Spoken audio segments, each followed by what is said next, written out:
La voz de la conciencia. La voz de la conciencia. La Iglesia Cristo es mi roca, de Pedraza, Venezuela, presenta La voz de la conciencia. Una oportunidad de encontrarse con Dios mediante su palabra. La voz de la conciencia. Nos confronta para caminar con Dios. La voz de la conciencia. En directo, desde la Iglesia Cristo es mi roca, en Pedraza, Venezuela. Eres mi único Dios.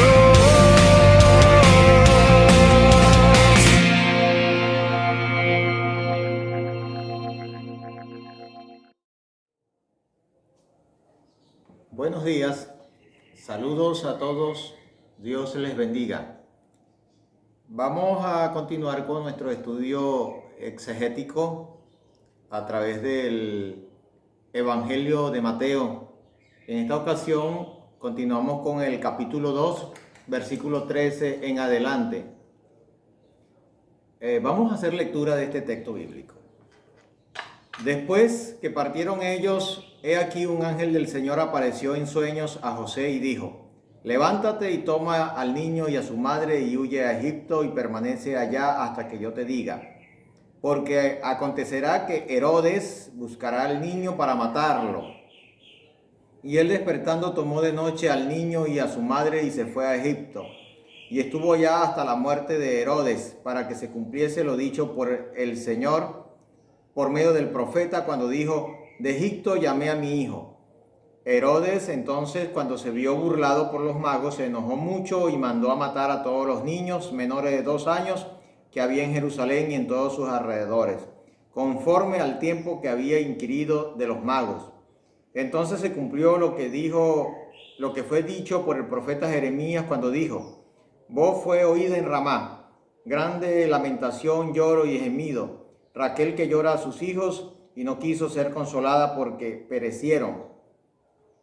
Pero después de muerto Herodes, he aquí un ángel del Señor apareció en sueños a José en Egipto, diciendo: levántate, toma al niño y a su madre y vete a tierra de Israel, porque han muerto los que procuraban la muerte del niño. Entonces él levantó y tomó al niño y a su madre y vino a tierra de Israel. Pero oyendo que Arquelao reinaba en Judea en lugar de Herodes su padre, tuvo temor de ir allá. Pero avisado por revelación en sueños, se fue a la región de Galilea y vino y habitó en la ciudad que se llama Nazaret, para que se cumpliese lo que fue dicho por los profetas, que habría de ser llamado Nazareno. Les invito a que oremos.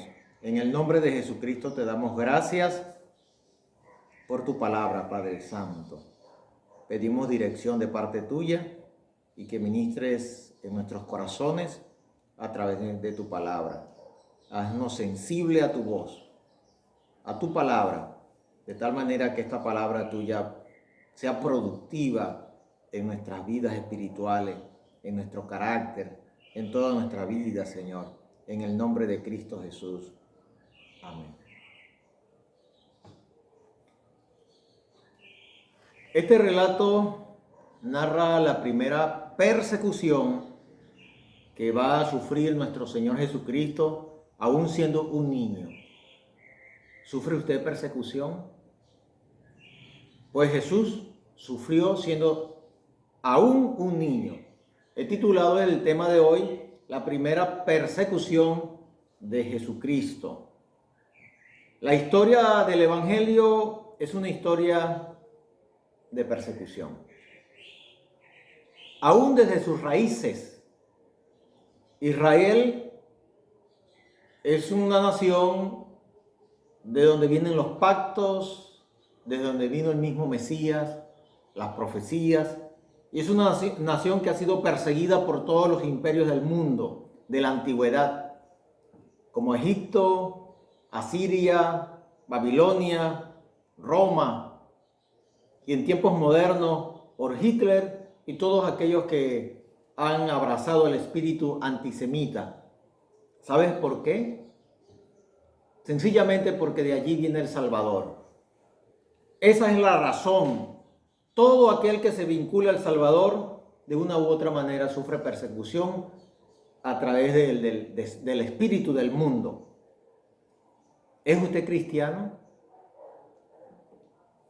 Si usted es cristiano, de alguna manera u otra sufre presión, persecución, vendrá a su vida si no lo ha experimentado todavía.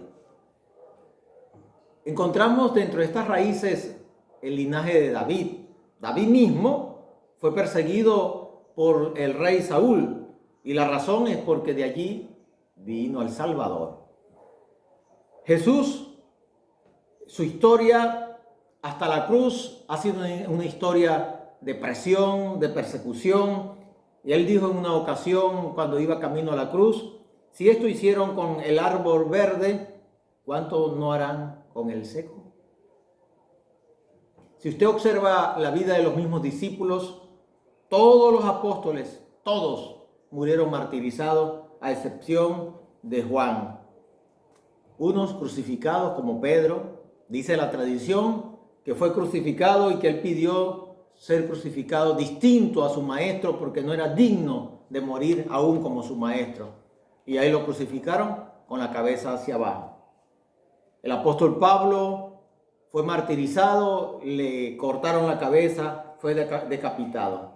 Otros, como Tomás, fueron apedreados, y así tenemos una historia extensa de todos estos discípulos, apóstoles del Señor Jesucristo. Todos, a excepción de Juan, murieron martirizados. La historia de la iglesia es una historia de persecución.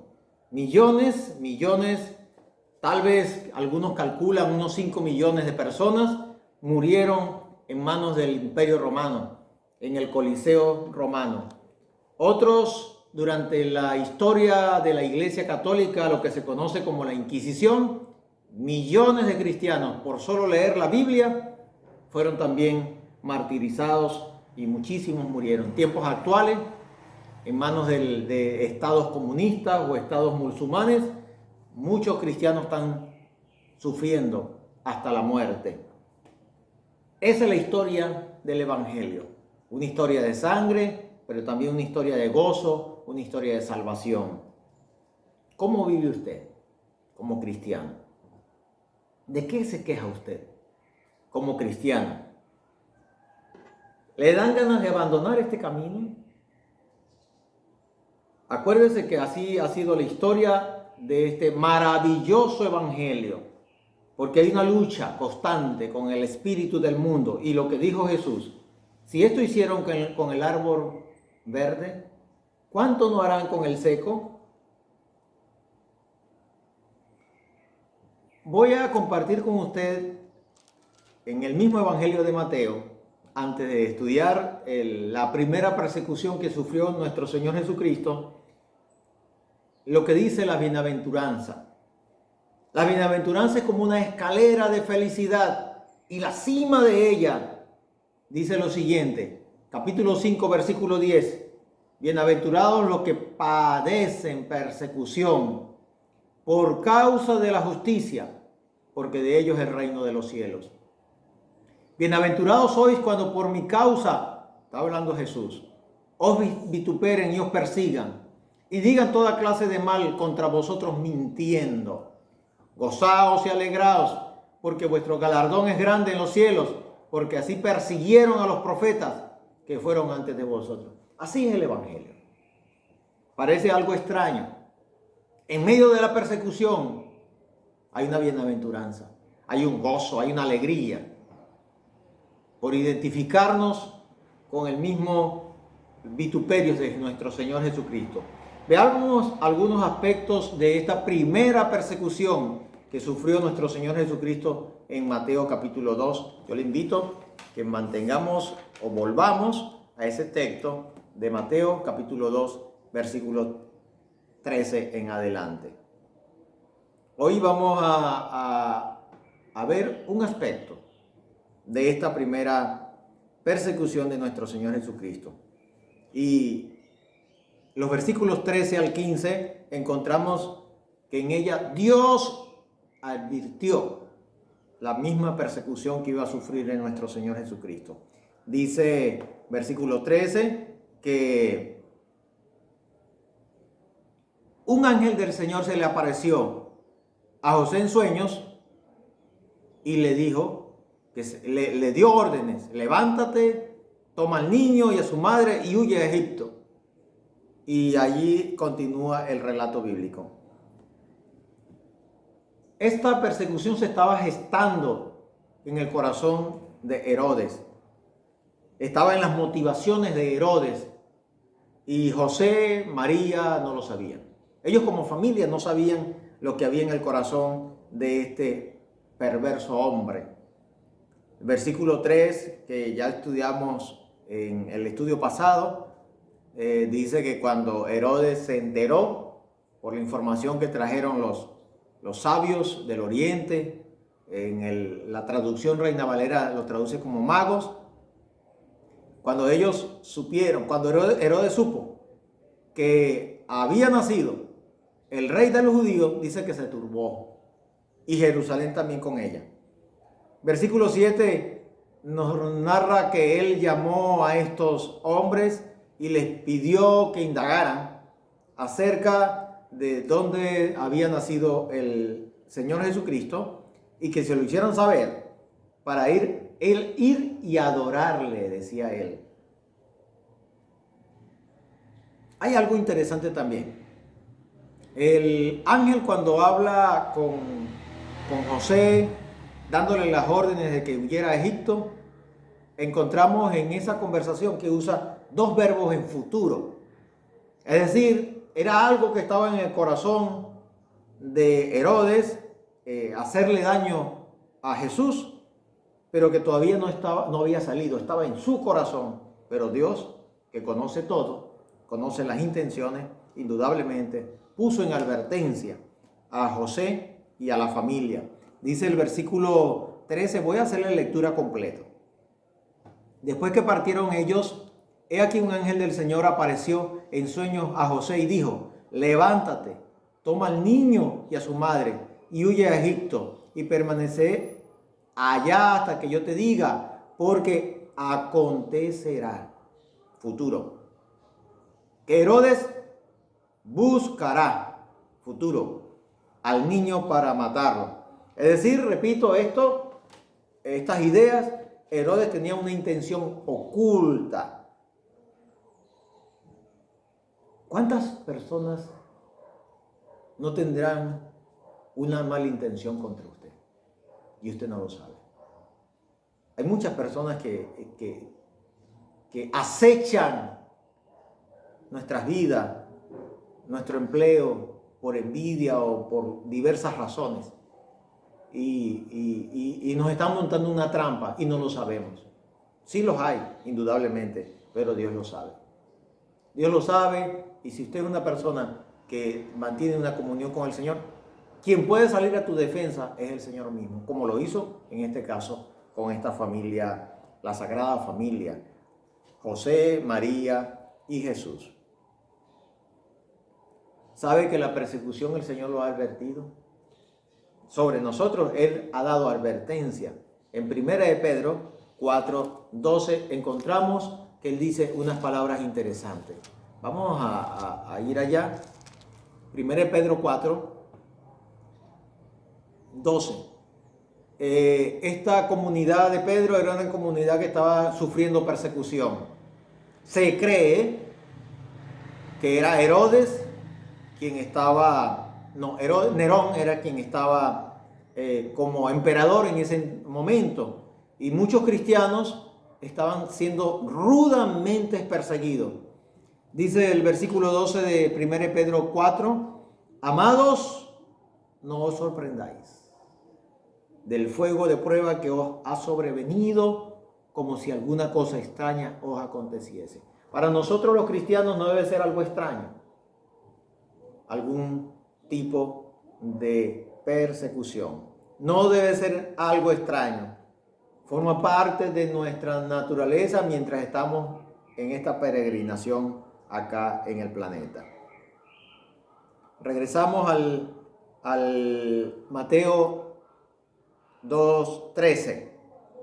Dios le hizo una advertencia a esta familia, incluso le dio órdenes Y usó para eso ángeles. Un ángel del Señor, dice la Escritura. Un ángel del Señor. Es clara la Biblia en calificar el ángel. Dice del Señor, porque también hay ángeles de las tinieblas. Hay que tener mucho cuidado. En los últimos tiempos, algunos van a abandonar la fe escuchando a otras fuentes, a espíritus engañadores y a doctrinas de demonios. Aquí dice claramente que fue un ángel del Señor que se le apareció a José. ¿Cuántos ángeles el Señor habrá enviado?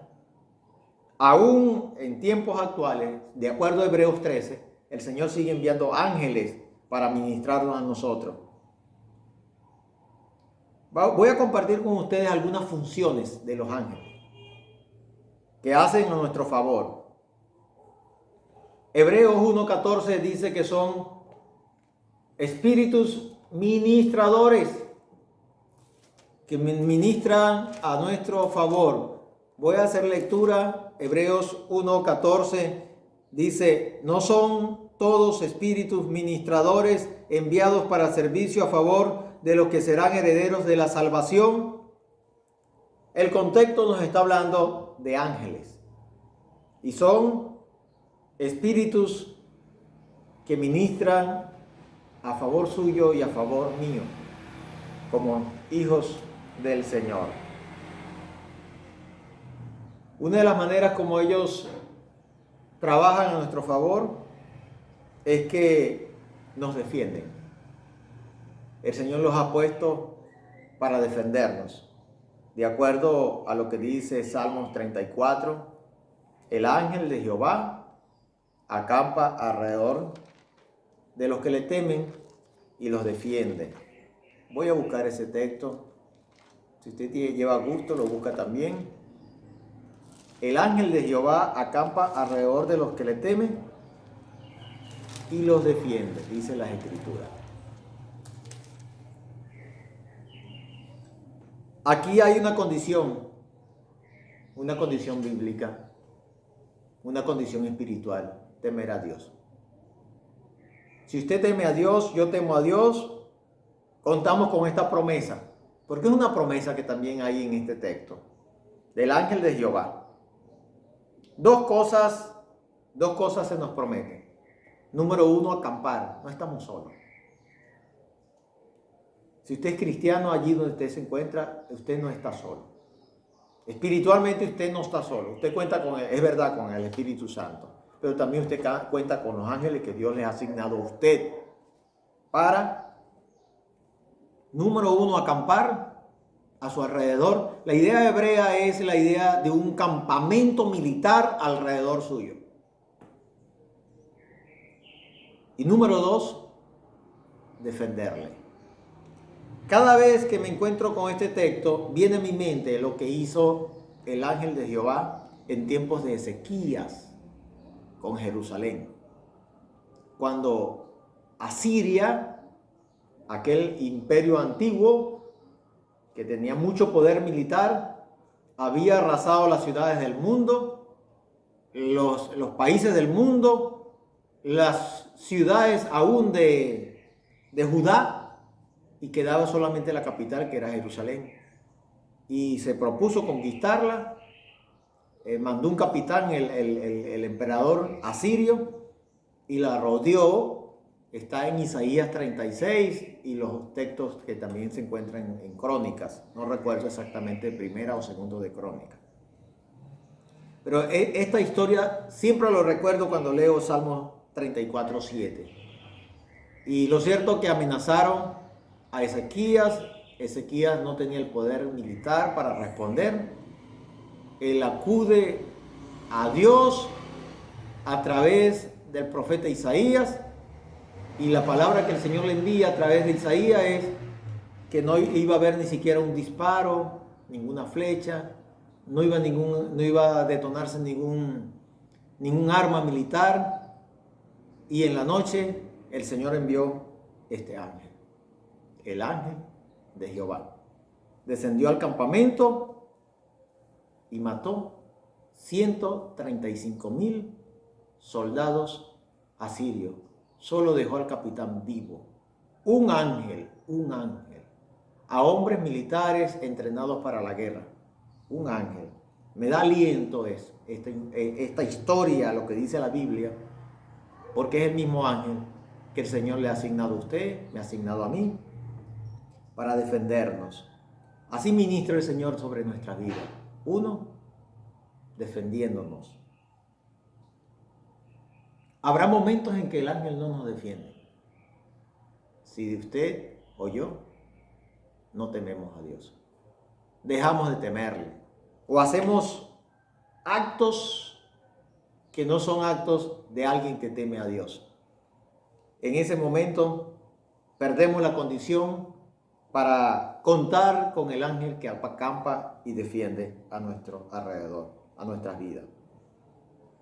También encontramos en la Biblia funciones de los ángeles ministrando en la vida de cristianos, como liberándonos de peligro. Vamos a una historia que está en el libro de los Hechos, capítulo 12, la historia de Pedro, cuando fue apresado por uno de los Herodes, descendiente de este Herodes que perseguía a Jesús. Hechos 12, dice el versículo 1, en aquel mismo tiempo el rey Herodes echó mano a algunos de la iglesia para matarles. Vamos a dejar que la misma Biblia nos hable. Y mató a espada a Jacobo, hermano de Juan. Y viendo que esto había agradado a los judíos, procedió a prender también a Pedro. Eran entonces los días de los panes sin levadura. Y habiéndole tomado preso, le puso en la cárcel, entregándole a 4 grupos de 4 soldados cada uno, para que le custodiasen. Y se proponía sacarle al pueblo después de la Pascua. Estaba Pedro preso y muy resguardado, altamente resguardado.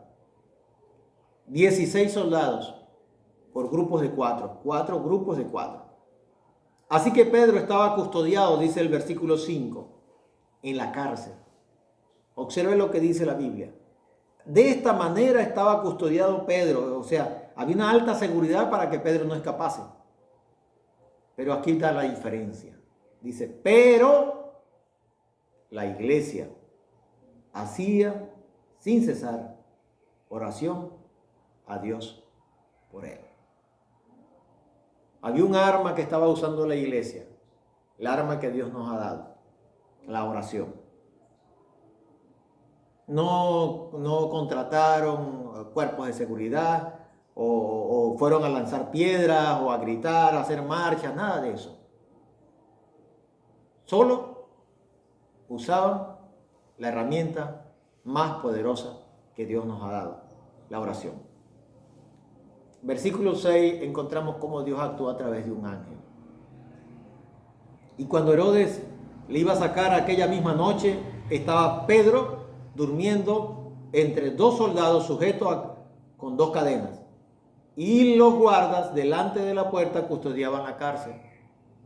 Y aquí que se presentó un ángel del Señor y una luz resplandeció en la cárcel. Y tocando Pedro en el costado, le despertó diciendo, levántate pronto. Y las cadenas se le cayeron de las manos.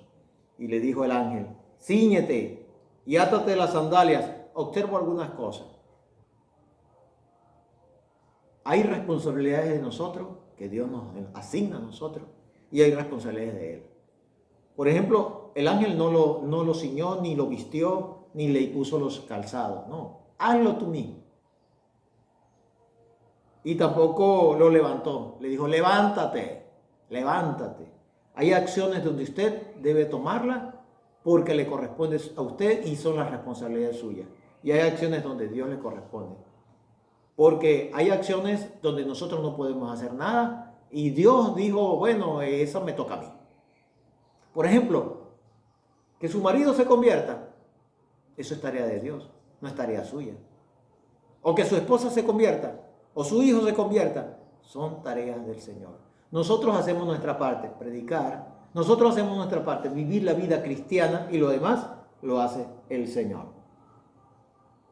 Y le dijo el ángel: cíñete y átate las sandalias. Y lo hizo así. Y le dijo: envuélvete en tu manto y sígueme. Las tareas de Pedro: vestirse, envolverse en su manto y seguirle. Dice: y saliendo le seguía, dice el versículo 9. Pero no sabía que era verdad lo que hacía el ángel, sino que pensaba que veía una visión.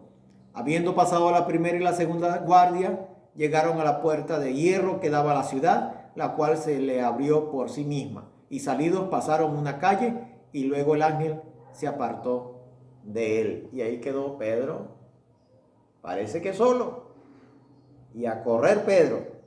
Pero vemos entonces como la acción de un ángel enviado por el Señor, liberando a su pueblo. Muchos datos interesantes hay en este relato. Por lo menos la vida de oración de la iglesia, las responsabilidades que antes mencioné, que tenemos que asumir nosotros los seres humanos. Y así hay otros relatos en la Biblia que nos hablan de cómo Dios sigue operando en nuestras vidas a través de los ángeles. Por ejemplo, cuando oramos, la respuesta de nuestras oraciones, algunos datos que encontramos en la Biblia lo traen los ángeles. Dios nos responde a través de los ángeles. Vamos a otro relato en el Antiguo Testamento donde encontramos Dios actuando a través de los ángeles. Génesis 19 nos habla de la situación de Lot cuando estaba ya en Sodoma y Gomorra. Habitaba en Sodoma específicamente, y que Dios escuchó la oración de su tío Abraham, y decidió entonces librar a Lot del juicio que iba a caer allá.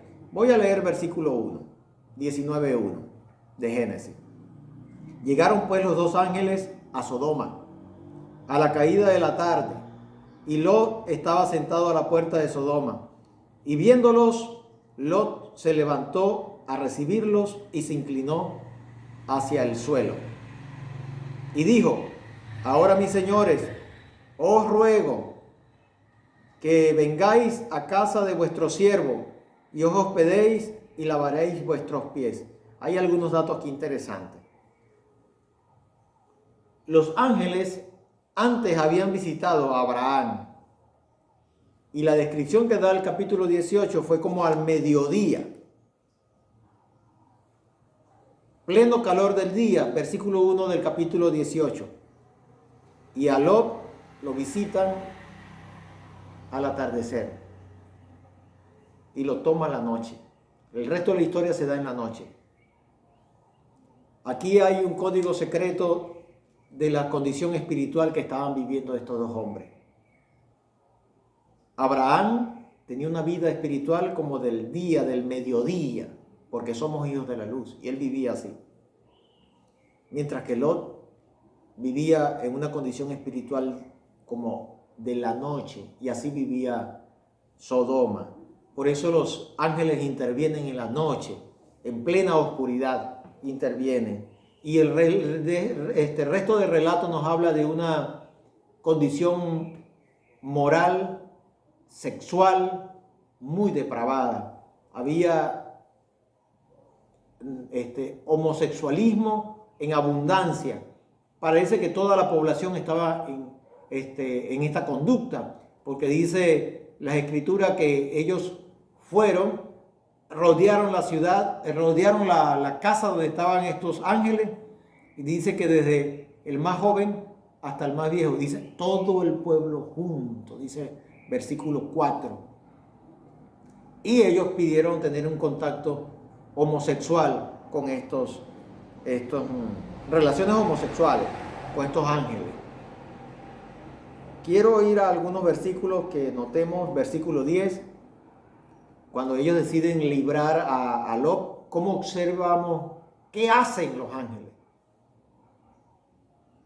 A este hombre que estaba estaba prácticamente también adormecido en la inmoralidad, no estaba sumergido, porque Pedro dice que había alguien que clamaba como su alma se afligía.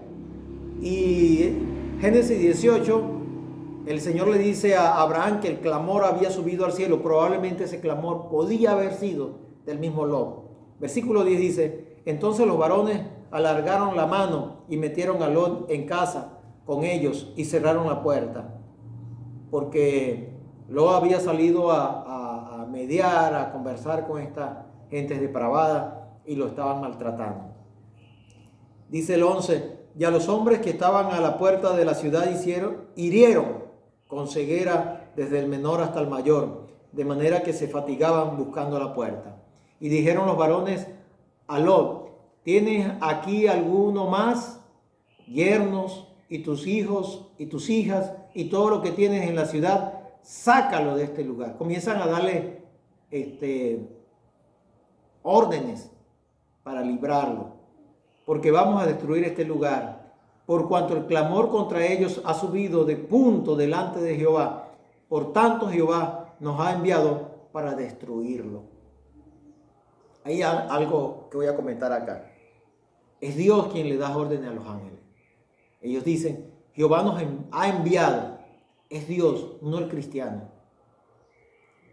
Es importante que usted esté claro con eso. Nosotros los cristianos no le damos órdenes a los ángeles. Nosotros pedimos a Dios: Señor, ayúdanos. Señor, aquí estamos en esta situación. Señor, por favor. Y es Dios el que le da órdenes a los ángeles. Eso lo encontramos en las Escrituras. Estoy hablando de lo que está escrito en la palabra de Dios. Entonces salió, dice el versículo 14, Lot y habló a sus yernos y los que habían de tomar a sus hijas. Y les dijo: levantaos, salid de este lugar, porque Jehová va a destruir esta ciudad. Mas pareció a sus yernos como que se burlaba. Parece que este hombre había perdido el testimonio para con sus yernos. Lo consideraban como un payaso. No le tomaban en serio su palabra. Usted, no sé si ha tenido esta experiencia como cristiano. Cuando llega al Señor, hay gente que se burla de usted. Y lo llaman el pastor, ahí viene el pastorcito, y comienzan cosas como esa. Pero si usted se mantiene en sus convicciones, esa persona que se burla de usted termina respetándolo. Termina quitándosele el sombrero delante de usted. Cuando él está en un problema, en un conflicto, lo busca usted para que usted le dé consejo. Si usted se mantiene en sus convicciones. Ahora, si usted se quiebra, usted pierde el respeto, como le pasó a este hombre. Los yernos pensaban que él se estaba burlando. Parece que no le tomaban como un hombre serio. Y al rayar el alba, los ángeles daban prisa a Lot diciendo: levántate, toma tu mujer y tus 2 hijas que se hallan aquí, para que no perezca en el castigo de la ciudad. Parece que estaba dando muchas vueltas este hombre. Tal vez algunas cosas que no quería dejar, como sucede con algunos cristianos. El Señor nos dice: sal de allí, abandona eso, abandona esa pornografía. Y está dando muchas vueltas. Deja esa relación adúltera que tienes y como que no quiere. Así estaba Lot. No, parecía que no quería salir de esta ciudad perversa. No quería salir de Las Vegas. Parece que no quería. Quería estar enganchado allí. Y deteniéndose él, los varones asieron de su mano. A que este versículo quería llegar. Lo agarraron de la mano. Mire la forma como lo liberaron del juicio.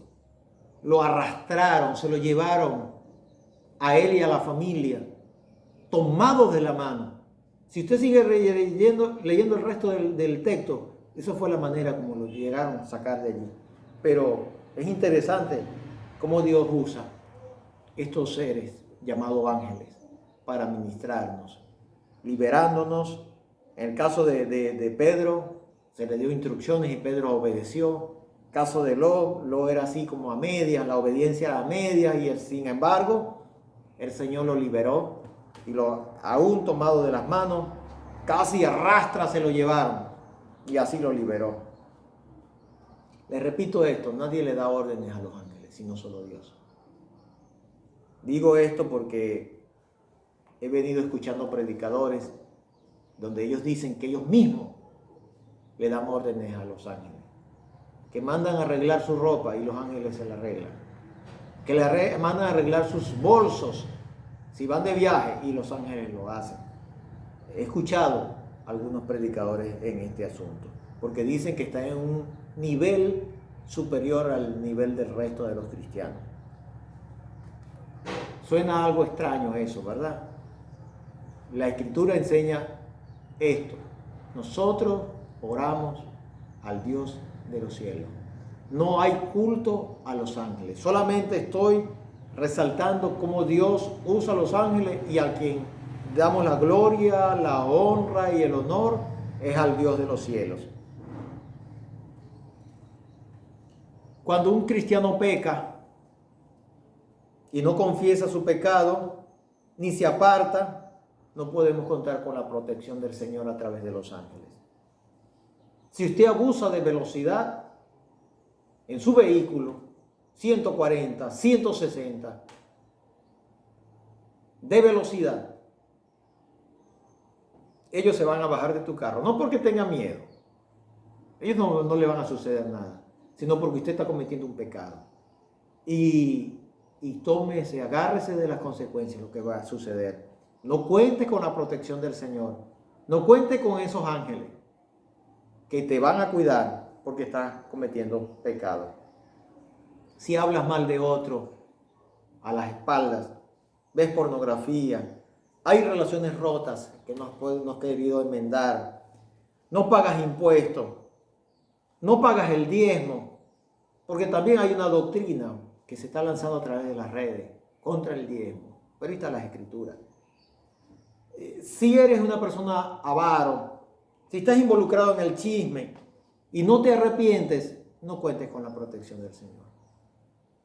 Es necesario el arrepentimiento. Vas a quedar vulnerable a los ataques satánicos. Vamos a regresar a Mateo 2:13. Un ángel del Señor apareció en sueños a José. ¿A quién? A José. No se le aparece a María, a José. Y a él le da órdenes. Le dice: levántate, toma al niño y a su mujer. Hay una línea de autoridad. Siempre el Señor ha considerado la línea de autoridad.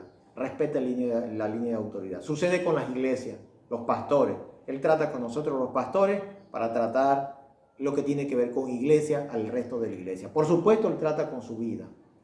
Pero cuando lo tiene que ver con iglesia, familia, situaciones así, el Señor sigue las líneas de autoridad. Él mismo las estableció. Es otra de las lecciones que encontramos acá. Bíblicamente, la cabeza de la familia es el marido, el padre. Bíblicamente. Si usted es soltero o soltera, su padre. En este caso, papá. Pero si papá se ausentó, está solo mamá, es mamá. Mamá es la cabeza, entonces, en ese caso. Una madre sola, es ella la quien debe asumir la responsabilidad. Y Dios va a tratar con ella en caso de familia. Y cualquier situación que sucede en la familia es responsabilidad de la cabeza. En este caso, mamá, papá, quien esté asumiendo la cabeza en ese caso. Si está mamá y papá juntos y asume mamá, hay un pecado. Un pecado porque no es la línea de autoridad que el Señor estableció. Aquí encontramos entonces que el Señor trata con José. Y toda decisión que tiene que tomar como familia, en este caso, de hacer un viaje como familia, huir como familia, entonces tenía que tomarla José. Y por eso el Señor trata con José. El violar un principio de autoridad trae maldición. Siempre. Porque la misma Biblia dice que la rebelión es como la adivinación. Es un pecado similar. Es como practicar ocultismo. primero de Samuel, 15:23, dice así, que ese pecado de rebelión es como el pecado de adivinación. Saúl, el primer rey de Israel, había tomado decisiones apresuradas y no había obedecido. Él creía que obedecía. Eran obediencias a media, pero él no seguía totalmente las instrucciones. Y entonces el Señor lo confrontó y le dijo eso. Le dijo que la rebelión, voy a hacer la lectura del texto, primero de Samuel 15:23. Dice, porque como pecado de adivinación es la rebelión, y como ídolos e idolatría la obstinación, por cuanto tú desechaste la palabra de Jehová, Él también te ha desechado para que no seas rey. Duras palabras, trágicas también para Saúl, aunque Saúl continuó gobernando, reinando, pero ya no con el respaldo del Señor. Existen líneas de autoridad en todas las estructuras sociales, en la familia, en el trabajo. En el trabajo hay autoridades, nos guste o no nos guste, porque hay algunos de ellos que son abusivos y no nos gustan. Personas abusivas no nos gusta para nada, pero son nuestras autoridades. Y respetémoslo siempre como líneas de autoridad, no porque Él merezca respeto, sino porque Dios lo ha establecido así. En la iglesia, en las autoridades civiles. Muchos aquí en Venezuela se burlan del presidente de la República. Y es una falta de respeto. No porque él se lo merezca, sino porque Dios lo estableció allí como un gobernante. Tal vez usted en estos momentos está argumentando contra mí, diciendo, no, Dios no lo puso allí. Él está allí porque Dios así lo permitió y lo estableció así. Regresando a Mateo 2:13. Allí encontramos entonces unas instrucciones, unas advertencias, y una de las cosas que el Señor le dice a través del ángel a José es que huya. Dice, huye a Egipto. Este huir, el tiempo verbal en el griego, koiné, en el que se escribe el Nuevo Testamento, está en aoristo, un tiempo que no existe en español. Y tiene la idea de inmediatez. Esa es la idea que tiene, una de las ideas que tiene este tiempo verbal. Es ya que te vas a levantar. Más o menos esa es la idea. Y así lo hizo José. Dice el versículo 14, y él despertando, acuérdense que era un sueño. Dice, el ángel del Señor apareció en sueños. Él estaba durmiendo y le habló. Y dice, y él despertando, tomó de noche al niño y a su madre y se fue a Egipto.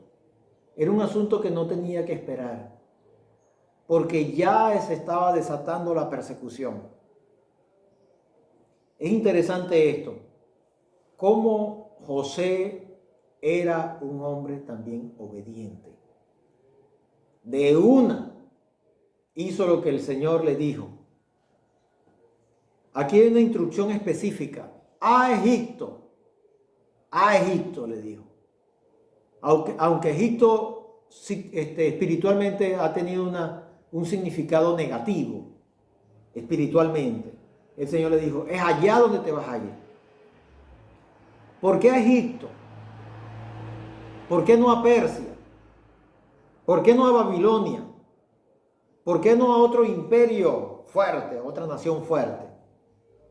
Le dijo que a Egipto. Hay varias razones posibles que dan los estudiosos, los que han indagado todo esto. Dicen, uno, Egipto estaba cerca. Dos, en Egipto vivían muchísimas colonias judías. Habían barrios completos que eran judíos. Era como estar en Israel. porque ahí estaba la cultura judía, ahí estaban las enseñanzas judías, ahí estaba la palabra de Dios a través de las sinagogas. Y número 3, no estaba al alcance de Herodes, estaba fuera de los dominios de Herodes. Y número 4, había que cumplir una profecía. Había una profecía y esa profecía tenía que cumplirse. Y era de Egipto que iba a ser llamado Jesucristo. Creo que esta era la razón principal. Una profecía, el cumplimiento de la palabra de Dios. Hay algunas lecciones espirituales. ¿Cómo reacciona usted frente a una amenaza real? Cuando usted siente que realmente está siendo amenazado. Usted siente que su seguridad está en peligro. Digo amenaza real porque hay amenazas ficticias. Hay amenazas creadas en la mente. Creemos que hay una amenaza, pero no existe. Pero no las hemos creado. ¿Cómo reacciona? Naturalmente puede ser miedo, ¿verdad? Una de las reacciones. Y el miedo va a alterar el sistema nervioso, parasimpático.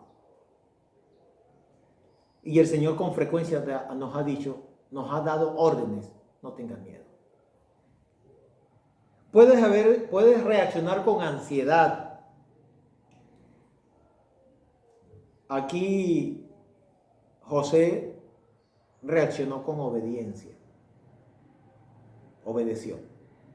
Buscó el Señor, es más, no buscó al Señor, sino el Señor vino a él a través del ángel. Y obedeció.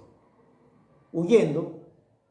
Pero estoy seguro que tal vez no había miedo en él, sino que él obedeció, sencillamente obedeció. Ser cristiano y experimentar aflicción es sinónimo. No sea algo extraño, como dice Pedro. No lo tome como algo extraño. Eso tiene un propósito. Lo importante es que la persecución o la aflicción dentro de un cristiano no es algo improvisado, tiene un propósito en los planes de Dios. La clave en todo esto es la integridad, la comunión. Si usted se mantiene en integridad y yo también, y comunión con el Señor, contamos con Él en la aflicción, en la bonanza. Y podemos decir como es nuestro gran apóstol Pablo y Jesús, el Señor lo dijo a través de él, todo lo puedo en Cristo que me fortalece. El Señor le bendiga y hasta pronto.